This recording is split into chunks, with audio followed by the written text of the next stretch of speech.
Oh no, that penguin have bad juju. I tried to dismiss it, but I can't anymore. Generally, the dreams I have are odd, but they are dreams and aren't meant to make much sense. It's the ones that are realistic that really get you. For the past 2 months, I've had quite possibly the most unsettling and chilling nightmares. At first, it seemed to be a coincidence, but now, after 5 nightmares, I just can't ignore it anymore. I've told all my friends, and they think I'm just stressed out, but I feel like if they continue, I'm going to be committed soon. The dreams all involve different people, but the same basic thing happens. I seem to be looking through someone else's eyes, not recognizing the details of the body whenever I look down or anywhere else. It always starts the same. I'm waiting for an unknown period of time outside someone's house. Then when all the lights go out, I, the person, sneak inside through a window, or sometimes pick the lock of a back door. The dread knots in my stomach each time, knowing what's about to come next. I watch in horror as the dream me silently moves through the house, and before I know it, I'm standing over a person in bed. After a moment of watching them sleep, I creep up to them and slit their throat, cackling hideously as they struggle to talk and scream for help. None of the people in the dreams ever survive. Even more disturbing is how I noticed that 2 murders on TV have remarkable similarities to the murders.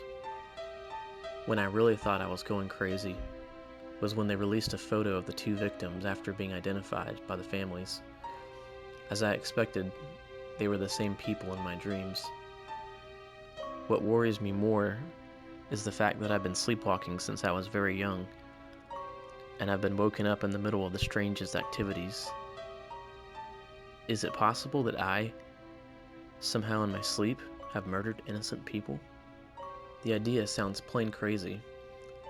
I've never found bloody or dirty clothes, mud tracks, or any unexplained or mysterious facts that can conclude this theory. Still, my family remembers the creepiest of the things I've done in my sleep before. When I was 14, I paced around my house with a knife in my hand, banging into the walls until I woke up my father. Afraid to wake me up and startle me, which would cause an accident, he grabbed a bat and moved my brother and my mother into one room and locked the door until I woke up on my own. I wanted to tell my family the theory, but they were already concerned about me just relaying the nightmares. Besides, there was no point in telling them something that would do nothing else but worry them. It sounded like a theory from some horror story, but who could possibly drive a car in their sleep anyway? It really was preposterous. Reluctantly, I ended up telling my girlfriend at the time, who acted just as I thought. She was freaked out at the dreams, but said it wasn't possible to do something like that. As horrified as she was, she seemed very curious about the dreams and the sleepwalking, as I had never told her about either before. A week later, I had a dream again, and that was also confirmed by the police to be the same person. I felt like I was going to lose my mind.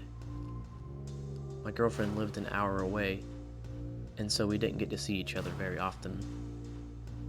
I called her up that day and begged her to come over, to which she declined. "Trust me, I really want to see you," she said disappointedly. "It's just I have so much to do here. You know how busy I get at work and with taking care of the house. Can you forgive me, John?" I couldn't be mad at her, and as much as I hated it, I would spend another night alone, possibly facing another horrific dream. Getting to sleep was the hardest part, knowing what might await me there. That night, I awoke from yet another dream. But as dreams go, sometimes you don't remember them completely, especially if you wake up very suddenly. There was someone ringing my doorbell, and it was 12 a.m. in the morning. Who could possibly be waiting to come over at this hour? I grabbed my 9mm I kept for such emergencies and walked to the front door. From the side windows that peered onto the porch, I could see a strange man standing there, looking around him every few seconds and ringing my doorbell again. I knocked on the glass to get his attention. He almost doubled over in fright when I did this, and he motioned for me to come outside. "No way," I said. "What do you want, and why are you ringing my doorbell?" After I said this, in my sleepy and alarmed state, it dawned on me that this was the next-door neighbor, who often came home late from work. "You need to get out of the house right now." "What are you talking about?" I demanded. "There's someone in your house," he shouted. At this, the memory of my dream came crashing back in an instant.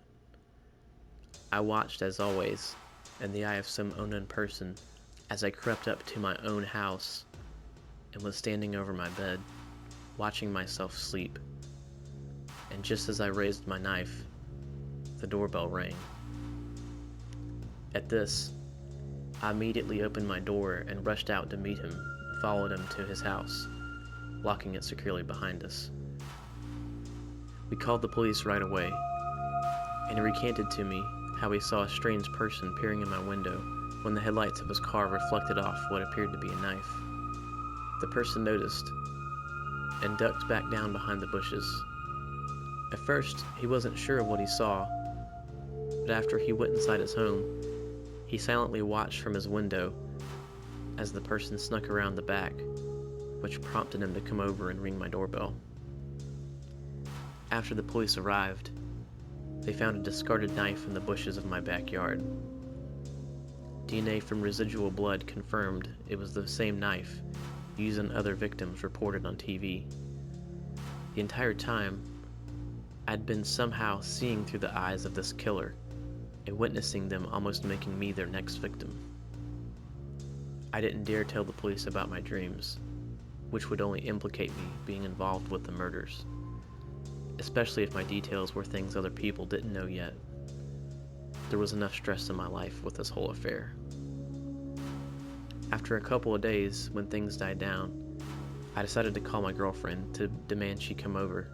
I needed some serious alone time with her after all that I'd been through. Oddly, she wouldn't answer, and after leaving multiple messages, I got a call back from her sister. Apparently, she had gone to work one night and never returned, and was about to file a missing persons report. Terror gripped me as I suspected the killer had also gone after her that night, and possibly succeeded. A week went by, and the police brought me some of her belongings in hopes that I would pick up on something to indicate her disappearance, now thought to be murder considering the psychotic killer on the loose. All I needed to understand everything was right there in her final diary entry. "I miss you, John. I'm in love with you, and hope to spend the rest of my days with you, even into eternity. I feel so good around you, and I feel like you know me more than anyone else, more than even you may ever know. I do regret to say that we can now never be together, for fate has befallen us. You were my only one that got away."